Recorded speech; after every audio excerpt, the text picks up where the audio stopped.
few bits in the show where I'm given the privilege of reading stuff autocue, and I do tend to speak too fast.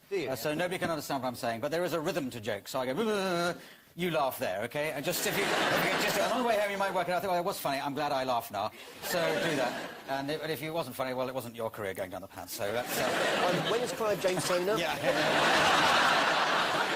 Well, he claims people call him Clive Addison. I find that hard to believe. But we do share, you know, we're similar to look at. We've got no eyes, no neck, and no hair. So it's easy to confuse us. Yeah. But he had the name first. To me, just a little bit to your left. Just yes, a little bit to my left. This is BBC policy, is it? Yeah.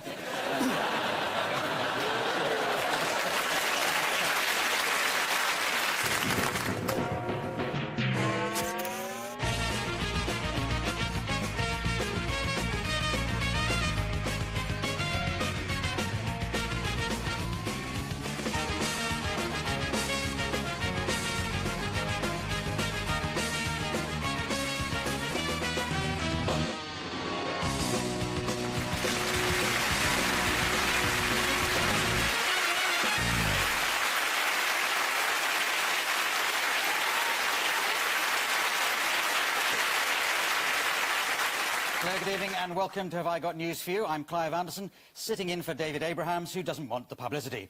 In the news this week, in his very first weather forecast for Kent Local News, Michael Fish's nephew assures viewers there's no hurricane on the way.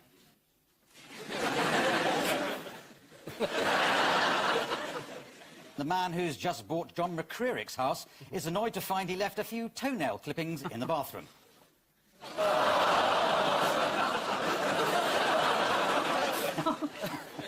And on the first day of filming the sequel to Casino Royale, Daniel Craig is a little disappointed with the latest James Bond car.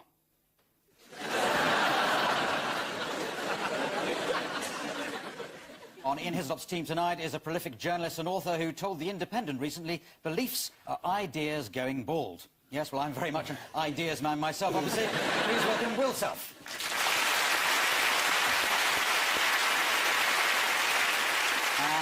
And with Paul Merton tonight is a writer and comedian and actor who once presented a feature-length documentary called The Hunt for Middle England. Well, well done. I think you found it. Please welcome Chris Addison.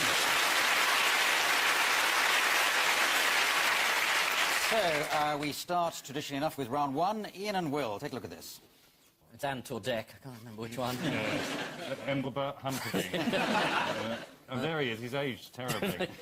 There's Ant again, there's Dec. There's Jolly Harriet and Jolly Gordon. It's like a funeral, isn't it? Yes. I suppose it is, really. I haven't seen that much money before. And everyone's walking out. I mean, Gordon talks about this moral compass, which seems to have gone haywire recently, doesn't it? Pointing northeast.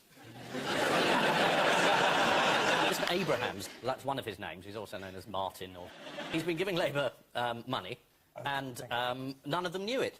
None of them had any idea. I mean, that's the real story here, is this is the Labour Party all the way to the top pretending they had no idea this was happening. Yeah. I mean, it's a fabulous story. Harriet Harman took £5,000 from this person. I mean, she's the deputy leader. She said she'd no idea who it was. Her husband is the treasurer of the Labour Party, Mr. Droby. Can you imagine breakfast at their house? Hello, darling, I'm going to stand for deputy leader. It's going to cost me a lot of money. Where will I get it? Who knows, darling? Golden Grahams. I mean, it's just rubbish, isn't it? I always wonder what kind of, you know, you're a wealthy philanthropist and you decide to give your money away in a very, very kind of Christian and public-spirited way. And what gene is it that makes you give it to the Labour Party? Why is that top of your list rather than sort of muscular dystrophy or something like that? It's self-interest. Poor Mr. Abrahams, who the Mail describes as a confirmed bachelor with a love of musical theatre. Well done, Mail. What about the money? How much money has he given to the Labour Party? Well, about £600,000, which is 1/10 of what the development that his business managed to get through, the 60 million. What are you suggesting here, Ian? He does have he's a property developer, and he was developing something in the north of England that was knocked back for a while because of the highways. And then he gave the money to the Labour Party. Yes. And coincidentally, the very next year, he was allowed to proceed with the development. Oh, so it's not worth doing then? Well, the Mail on Sunday got onto this story by that very old-fashioned piece of reporting. They noticed that there's a huge donation for a man who lived on a council estate called Ray Ruddock. Yeah, Ray, you're quite right, yes. Ray Ruddock. So they went up there and knocked on his thing and said, have you given this much money to the Labour Party? Where do you get it from? But to be fair, they said he lived in a council house and he drove a battered van. But if you'd given 197 grand to the Labour Party, you could only afford to live in a council house and drive a battered van. I think it might be a former council house, but it wasn't just Razor Ruddock. If it wasn't Razor Ruddock, it was Ray Ruddock. And it was... that would be great. Yeah, this is a good bit in the story. Razor Ruddock. Are you implying some nocturnal activities with a sharp blade? No, Razor Ruddock's a former footballer. He's a perfectly... When you're facing that way, you've got a full head of hair. Have you noticed that? When he's looking towards there... Oh, he has a full head of hair when he's looking towards you as well. He incredibly looks like Engelbert Humperdinck. 197 grand isn't actually that much money for somebody in a council house to give, because I've lived on a council estate for the last 5 years, and that's roughly the amount of money they spend on Christmas lights of the year. OK. Yeah. So there's other people here the money came in the name of as well? Yeah, there was his Janets secretary. For some reason, he didn't want people to know he gave money to the Labour Party, which, you know, is reasonable. It's quite embarrassing. And people might think you had an ulterior motive, like pushing through your developments. Yeah. So the best thing to do is disguise that, and then people will think you're thoroughly legitimate. Yeah. But he has a long association with the Labour Party. It's not just giving money. Do you know Oh, he stood as a Labour Party candidate. Yeah, and he this was going to stand. Was going to stand and was deselected because he thought, I'll never get in unless I've got a wife and kids, so I'll pretend I have. So he made up a wife and kids. And the Labour Party thought, well, I'll deselect you. Yet years later, when he said, would you like a load of money? They go, yeah, bring it on. When you said he made up a wife and kids, was it in the form of a drawing? or puppets that he had with him that he claimed were members of his family? How did he get across? He just pretended to have a wife, something that Paul McCartney wished he'd done a few years ago. Failed to come up with. But he persuaded someone to pose, exactly as he did this time. Yes. And he's got a long history of essentially counterfeiting identity. Which, again, this government's very keen on, having given all our details away. It's very sad. Has Gordon Brown been backing Harriet Harman in all this, do you think? Well, he stood by her in the sense of he was standing next to her. But when asked whether he was going to support her, he didn't know what to say. Either he should have sacked her or said, I totally give you my support. But he can't do it. He's so indecisive. He even bottling it. Well, we've got some can't do it. At this press conference, Gordon Brown was trying to move on to other topics, anything rather than talking about... Northern Rock? Yeah, anything like that. Something safe. Yes. Data law. But he kept being dragged back, so he was asked about it 7 times. So we pick up this at the time when Quentin Letts of the Daily Mail asks him about this question. Shall we just try one more time, Prime Minister, on the Harriet Harman question? How much are you behind her? Are you 100% behind her? 90? 20? 10? Do you wish she'd go and jump off a cliff? Do you really want her to do this job? No, just watch the moment. He's got his smile on. Look how quickly he takes the smile off when this story is mentioned. Just watch that again. Shall we just try one more time, Prime Minister, on the Harriet Harman question? So... There's lots of people pretending they had no idea. And I think one by one, Gordon will say, I support you 100%, but you're fired. Yeah. All right. And there'll just be him left. A government of all the talent. This is indeed the donation scandal surrounding the Labour Party. It was a bad week for Gordon Brown, but a good week for body language experts. By an amazing coincidence, their analysis reflected the political leanings of the papers that employed them. According to the Mirror, Mr Brown's hand position reveals someone who feels personally responsible for what went on, but wants us to know that he's still the best man for the job. Whereas the Sun's expert revealed his hand was claw-like and twisted, as though turning a doorknob. He may be seeking an invisible way out. Though, of course, if you read the Daily Star, Gordon Brown wants to give Harriet Harman a good spanking. As the Daily Mirror reported, the donation scandal saw the Tories take the biggest lead in the polls since August 1988. The Mirror helpfully reminded its readers in that year 3 IRA members were shot dead by the army in Gibraltar, and Arsenal were top of the old division line. So, a good year all round for the Gunners. In the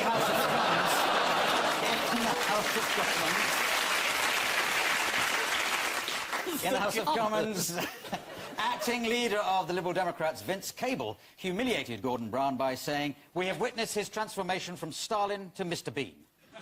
However, Gordon Brown had an instant rejoinder, which was, "Oh." I'm glad I've got that out of the way. Paul and Chris, here are your... Oh, now you're looking at us. It's blinding. Here are your topical pictures. OK, this is President Bush, and these are some other people having breakfast. Are these? Who's laughing? That's Il Divo. Yep. 3/4 of them. I have no idea who those people are. I love your devotion to topical news, Paul. So do it's I. George Bush and some other people. Yes, I got the main one, though. Do you, Yeah, exactly. Yeah, He's been in power for a while. I recognise him now. Yes. He pops up every week, that bloke. You're being unfair to Paul anyway. I mean, he's only quoting Bush. Who are these people? I've never heard of them. I don't know who they are. Exactly. Yes. Is it something to do with the Middle East? It is something to do with the Middle East. They're doing something somewhere to do with the Middle East. It's Annapolis Naval Base. That's Quite where right. they're having talks about having future talks at some point, about maybe arranging some talks. Yes. To do some talks about solving the Middle East crisis. Yes. Because George Bush has been in power now for ages. Yeah. And he's got 14 months to go, and he really wants to Want to make his mark on the Middle East. on the Middle East. He's made a few marks already. The Guardian, they've interviewed a member of Hamas in the Gaza Strip about this whole process, and they said, we have orders not to fire rockets on Tuesday because of the summit.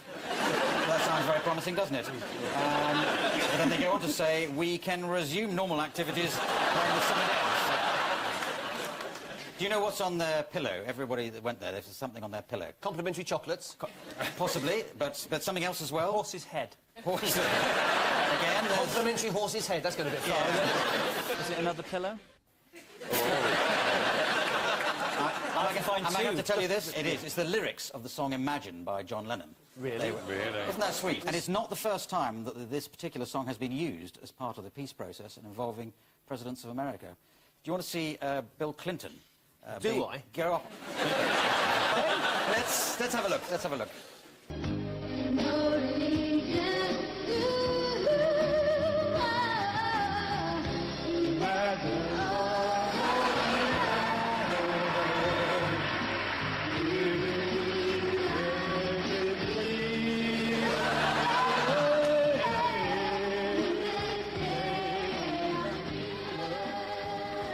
Was this recorded before the invention of film? Yeah. But what else has happened that's put a strain on relationships between the West and... Oh, this is the teddy bear. The teddy bear, you're straight to it, yes. Yes. I don't know who Pudsey is, because the children need bears called Pudsey. I hope that's not... That is a deity. Is it? actually. That is the deity of the Aturi Pygmies, who are sworn to kill everybody who works for the BBC. So Pudsey may well be offending somebody, but... yes, it's the teacher the bear was named Mohammed after one of the kids in the class, and she's just been found guilty and 15 days in prison. Then she'll be deported. British Rail never made this fuss when that bloke named that bear Paddington. Yeah. Like the bomb. Never made a fuss then. Yeah, No. they just stuck him behind some suitcases and gave him a marmalade sandwich. Well, you say that, but he'd been hanging around in the station for ages with a label around his neck saying, please introduce this bear to a life of prostitution and drug addiction. Yeah, unfortunately, never bumped into you, so... So,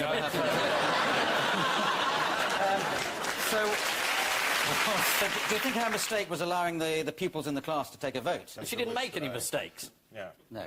She asked the children, what would you like to call the bear? And they all said Mohammed. And the boy said, because my name's Mohammed. Yes. Then she was surrounded by lunatics. Yeah.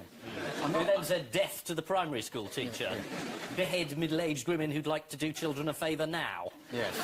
And then taken to court. This is a serious offence. Senior Muslim clerics in Sudan saying, oh, yes, this is on a par with Salman Rushdie. Oh, yes, of course it is. Let's lash her. The senior Sudanese cleric said this was part of a Western plot against Islam, which is a rubbish plot. It's so small, To be isn't it? fair, it has been uncovered in the early stages. We start with the bears, we move on to the giraffe. Yeah. And from there, chaos, my friends. The animal kingdom is ours. Well, I think- Anyway, they're moderate in the Sudan. At least she's not in Saudi. Saudi Arabia, they chop the bear's paw off. Yeah. Stuffing comes out, it's a nightmare. But then it can be the mascot for Saudi Children in Need of It.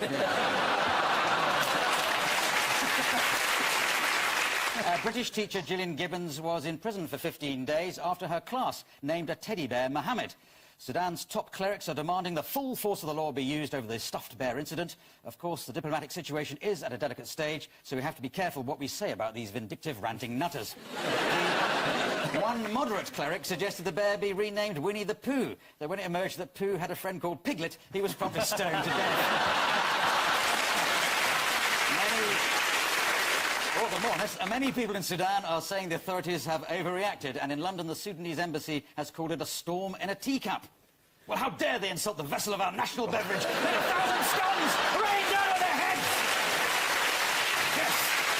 So, at the end of that round, I see that each team has got 2 points, so well done to both of you. Very good. I think that was a possible one. You're still there.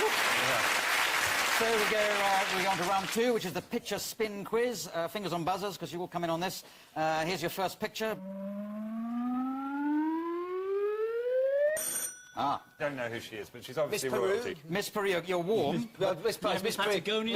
Miss Pudding. Miss- You're closer with Peru. So that's- Paraguay, Panama. Keep going upwards a bit, and then I'd over... rather not. It's all saying I'm a married man. Puerto Rico, Miss Puerto Rico. Miss Puerto Rico. Do you know the story about this? No, my hand stuck to her face. It could be... odd enough, that might have been a dirty trick played on her, but that wasn't the dirty trick Has they she used. been uncrowned, unfrocked, dethroned? She was competing in the, I think in the Miss Puerto Rico contest at this stage. Yes, obviously. But one of her opponents, it's alleged, covered her clothing and her makeup with Super glue. pepper powder. Oh, pepper powder. Pepper dust. Is What's that it called? pepper? It's like pepper. Like pepper, but it's a pepper small. powder. Pepper powder, yes. Is it made of pepper? I'm not So sure. it'd be I pepper, call it really. It's not dust, pepper so it's- powder. Yeah. Pepper is a powder when you grind it down. You don't go pepper powder. Passes the pepper powder. You say pass the pepper. Yes. I feel we haven't hit gold dust with this particular story. By gold dust, you just mean gold? Yes, only small bits of it. As soon as the show was over, she raced backstage, stripped off her clothes and applied ice packs to her face and body, which, oddly enough, is exactly what Anne Widdecombe did after this show last week. Fingers on buzzers for your next picture to identify. Oh, that was quick. Yes, good. Well in. Chris. Somebody, Blears, possibly suggested that we Hang on. should put... Old-fashioned, but when the light goes on... You're quite right. You're quite right. This would never happen under Anne Widdecombe. There's a lot of things that wouldn't happen on Anne Widdecombe. The little red light did come over here. I just happened to turn to you because you looked as though you were the right answer. apologies. No, it's you're right. fair you- and square. Come on, Ian. What's the answer? I'm going to answer this question using an anonymous donor. So if I... Yes. You get the points if I get this right. Is that what Hopefully, happens? yes. It doesn't And I matter get because the all the money. points have to be returned to where they came from in the first place. Just to avoid embarrassment. Okay, what's the answer? Assuming some of you's got it. H. Blears has suggested that the Union flag be augmented with a dragon to accommodate the Welsh. Yes. Right. But they're not in it, are they? There's no... No, due to not being a country, only a principality. It's their own Yeah. fault. Yeah.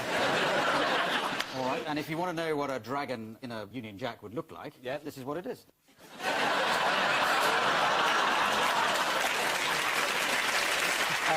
They're going on to another union. Has there been problems with another union this week? Oh, Not the quite either. Oxford The Union. Oxford Union. Quite right. It is traditional in Oxford. The president thinks, how can I get some publicity and become famous? So they thought, who's really unpleasant? David Irving, Holocaust denier, good one. Nick Griffin, BMP, really good. They'll never turn up. And of course they did.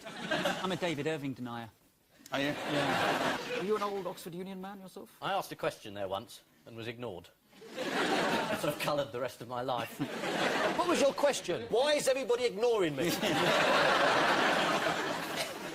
There's no way anybody can answer that, can they? It's... You pointed it out, Clive. Yes. I'm the humour we were sort of edging towards. Yeah. Well, I'm helping you along. Where would we be without sense of humour? Right here, wouldn't we? So what we've been discussing there is a few interrelated topics. This is the proposal to redesign the Union flag by incorporating a Welsh dragon. The current flag design was settled in 1801 after a fierce parliamentary debate, which was hotly contested by a young Mingus Campbell. Fingers on buzzers, team, so another picture. Yes. This is Harry Redknapp, who's Indeed, been well done. arrested by the police but not charged with some corruption going on or not going on, and he was very angry today at the or Thursday. He was very angry. I think it's safe to say he's probably still angry today, whenever this is He transmitted. was angry today, whether today is Friday, Saturday or Monday. He's still angry, depending, of course, on how Portsmouth did yesterday or 2 days' time. What's he accused of? I think it's transfer Tender fees driving. money, I think. Bum. Well, no, he says that he's not really accused of anything. He says, as I'm quoting him, we all help the police with their inquiries. They have to arrest you to talk to you. And that's true. If you ask a policeman the time, he has to arrest you, take you down the neck and tell you there. But That's why the prisons are overcrowded. Yes. Lots of amused people who still don't know what the time is are locked up. yes. All right, so he was asked about this at a press conference. Can we see Harry Redknapp? Thanks for your time. I hope we've cleared up the situation. One question? Ah, no, question. He's not a complete stranger to fraud and corruption allegations and investigations. Yes. How did Harry Redknapp feature in Lord Stevens' inquiry into football's alleged bung culture? He drew the pictures. Yeah, you drew the pictures. He was the illustrator. I don't think so. I think he finally was. The tiny ones in the corner. Yeah. If you flick them, Yeah. you get a picture of a man doing it. Yeah. it. No, he was suspected of receiving... He was suspected of receiving a horse improperly. What? He was... I want to say here, and believe me, I do want to say this, he was completely exonerated. All these allegations, they're just... How did he receive the horse, then? Well, improperly. It was the allegation. But did he receive it properly? I heard the other way round. I heard he'd entered a horse at the Grand National. Is that right?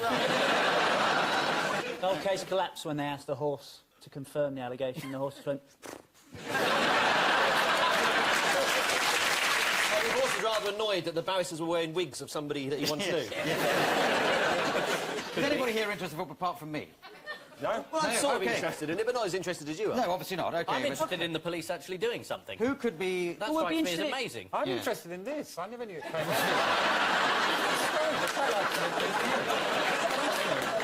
It's like a sort of quaff, isn't it? No, you put it the wrong way round now. You're just being silly. Yes. Sorry. Which means at the end of this round, what have we got? Ian and Will have got 3 points, but Paul and Chris have got 5.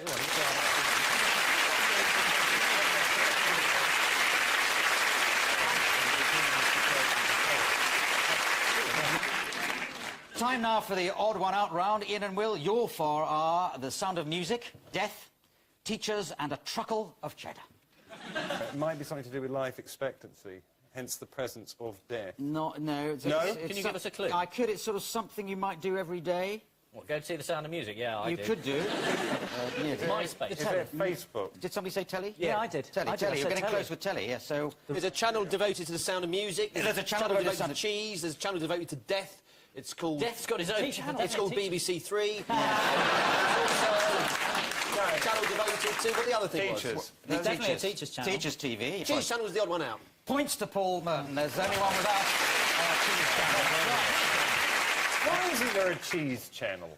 It's such a logical... It very nearly has its own channel. It's got its own website. You can go on and look at cheese. It's just sitting there maturing. What's the death channel like? Yeah, then, Well, that's Clive? in Germany. That's a special channel in Germany devoted entirely to death. And they have programmes on it inform people about the ways of installing stair lifts, beauty of graveyards. Speed up. For So what's on it? A relative you don't like. Yeah. Goes up to 25 miles an hour straight for the bathroom window.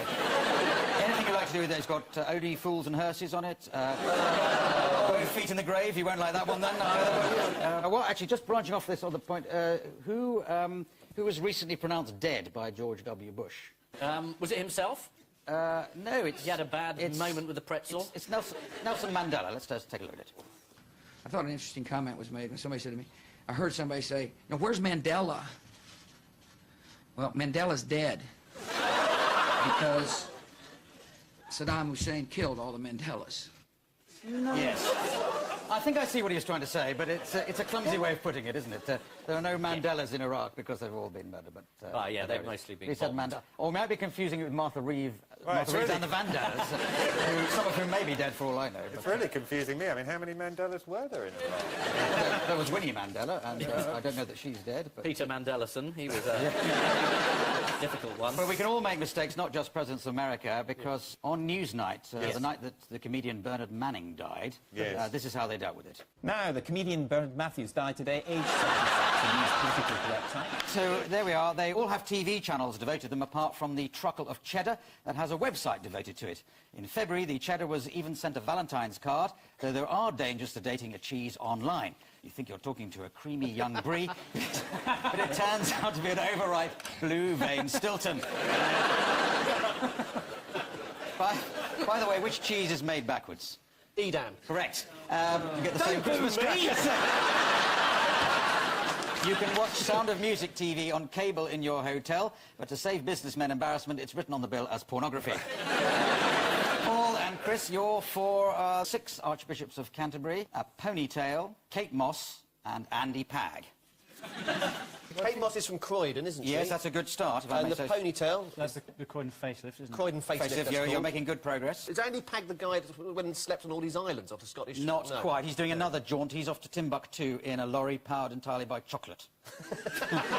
Somebody else. So, He's leaving Croydon to go round the world. Yes, Timbuktu. And where... All 6 of our last archbishops were born in Croydon. Not born, but They lived there. They know Died beyond that. there. They are buried there. Well, they're buried in Croydon. Why? Well, I'll tell you why. Yeah. In the Middle Ages, it was customary for the Archbishop of Canterbury to go to Croydon for the summer. Yeah, there was a fabulous archbishoprical palace there. There we are. There? That's it. You knew it all along. It's one of those bits of information. But you imagine how bad Canterbury must have been in those days. That you went on your holidays to Croydon. A tight ponytail that pulls up the skin of the face is known as a Croydon facelift. Yep. According to one source, the Croydon facelift is popular with school-aged girls, or as they call them in Croydon, mothers. A Croydon facelift is going to take on a new meaning soon. Yes, Croydon's having a facelift. They're having hanging gardens and lots of sort of flowing greenery. What they're claiming it's going to be like is the new Barcelona. Oh, is it? Yes, that's exactly. So good luck with that. But on the subject of hair... Oh, my God. What's that? Is it something from inside? Inside, yes. How did it got It's a hairball. It's a 4.5-kilogram hairball that was removed from the stomach of an American girl this week. She's been to the doctors after complaining of stomach pains and vomiting, but hadn't realised it was because she'd been eating her hair for 5 years. But now she does. Get in quick, Clive. You might be able to buy it off her. Going on to Kate Moss. What happened when David Cameron met Kate recently? She thought that he was a plumber. He may well be soon. I think he's got one job in between that, which is probably Prime Minister. Oh, do you now? Yeah. And you belong to the Oxford Union. I think we're beginning to see your true colours. No longer Mr. A. They all started life in Croydon, apart from 6 archbishops of Canterbury, who ended up there buried in Croydon Parish Church. Thanks to the extended East London line, Croydon will shortly become part of the London Underground network. Note to yourself, never fall asleep on the tube again. Andy Pagg is travelling in a lorry converted to use biodiesel made from waste chocolate. He's going from Croydon to Timbuktu and said it's renowned as being the back of beyond, the furthest place away you could possibly imagine, which is why he's leaving and going to Timbuktu. Which means, at the end of this round, what are the points? Ian and Will, you're 4, but Paul and Chris, you're 7. So, well done.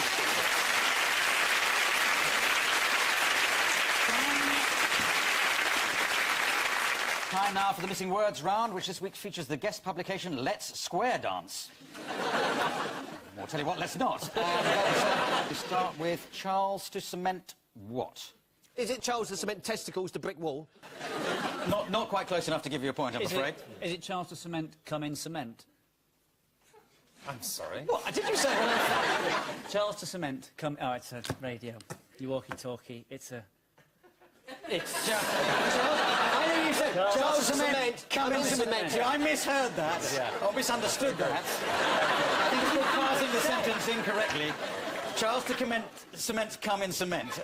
Sounded like one of those, you know, like in Hollywood, you put your footprints in cement. I just misheard it. I don't know. I think it's unlikely. I didn't think you were that kind of comedian. If Will had said it, I'd have believed it. So, what is the answer? Have you got an idea what the real answer Sorry, may I be? was on Channel 4 then for a minute. Cement relations with Uganda. It's a place in Commonwealth. Well, Prince Charles has been in Uganda, and according to the Telegraph, early in the trip he visited a centre for prostitutes in Kampala. Well, his hotel didn't have cable. So, the next headline is, some of the joy went out of the square dance after an unpleasant incident involving what? A sperm whale and a tin of biscuits. Not quite. I'm actually considerably funnier than the real answer. It was a heckler. It was A heckler ruined square dance shouting out... the wrong order. Yes. It's not really heckling, it's just been completely disruptive, isn't it? Grab your partner by the head, swing around until she's dead. It could ruin a very pleasant dance, that, couldn't it? They have to do-si-do their partners, though. That sounds a bit kinky. What are you saying, exactly? No, back. Do. You go around the back of your you partner. know that. Going around the back is do-si-do, is it? It's called something else around my way, but... What's it called around your way? What, your way in Islington, Clive? Up the Arsenal, is it? That tough district where you hang out. It's pretty tough. It's a pretty tough area. People on street corners selling Earl Grey, you know.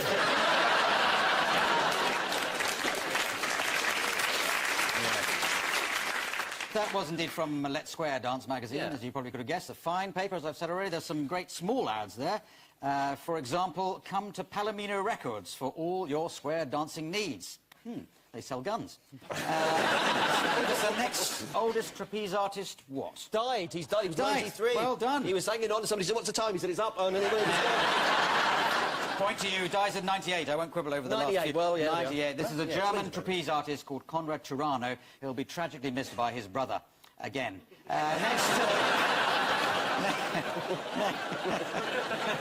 Anyone wanting to give a year's subscription to Let's Square Dance as a Christmas present, what? Should it be seek psychiatric support? It actually should contact the editor. Right, that's very funny.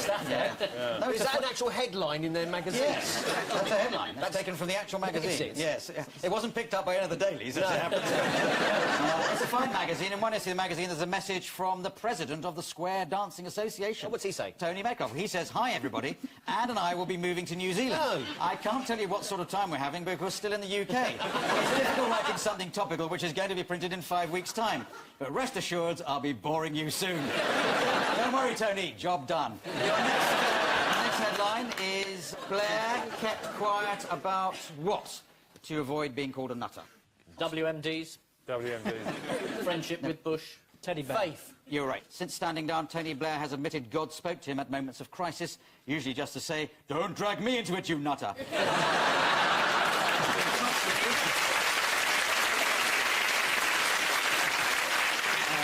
Lastly, for you two, what's this Did one? anybody... That's right, I've just had a religious experience.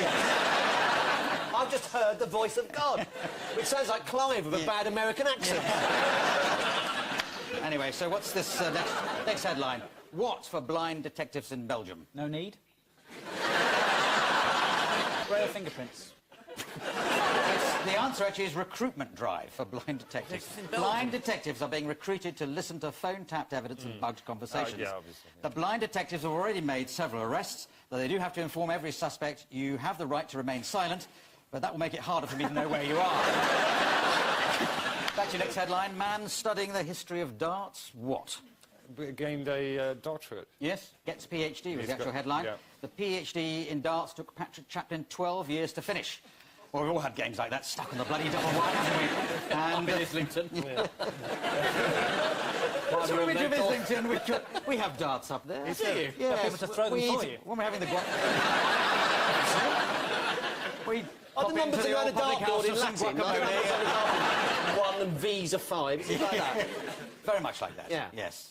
Shall we carry on with the next headline? This time next year, the Southampton Squares will be what? Is it world champions? No. I don't know how you'd any way of getting this. It seems just pointlessly difficult. Yeah, it's This almost was- like they've done it for comedy reasons. No, no. No, how can we get to the truth? Yeah. Not when you hear the answer. It's not at all What is the funny. answer? The answer is celebrating 25th birthday. Ah, I nearly had that. We would have got there Would you? eventually. Yeah, eventually we would Given have a got million there. typewriters and a million monkeys. Yes, indeed. Well, I'm afraid we hadn't got time for that. Well, you and- turned up anyway. Yes. Anyway, this year sees the 17th birthday dance for the Stockade Square Dance Club in Leicester. I'd like to put to bed the myth that square dancing is solely for people who are mad or old. But here's the lineup. Dirk the Shirt and Gene Preston, health permitting. So, the final scores in this contest, Ian and Will, 7 points.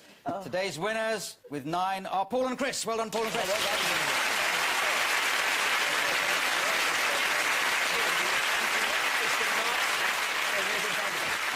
But before we go, there's just time for the caption competition. He's just trying to learn his lies. Lies! On which note, we say thank you to our panellists, Ian Hislop and Will Self, Paul Merton and Chris Addison. And I leave you with the news that in Nottingham, the day after term ends, the landlord of a student flat successfully clears out the back bedroom. Whilst in Reading, after another daring raid on the local butchers, police issue a photo fit of the main suspect. And rather than sit through another minute of the Royal Variety performance, Her Majesty decides to poke her own eyes out. That's it. Good night.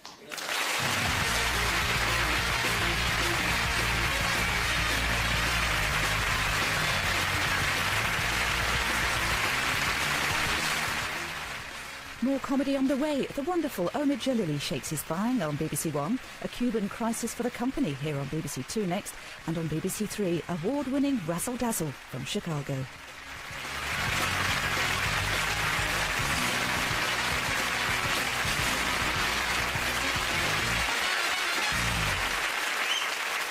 OK, so I'm going to do a joke again you've just heard, leading to a photo gag. Could you, if you laughed first time, could you laugh again in the same key?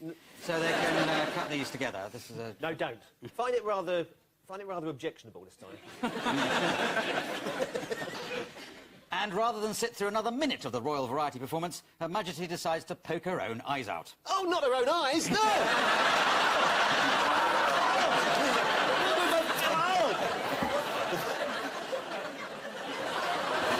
The show's never that bad. Her own eyes. Cut that together. Oh.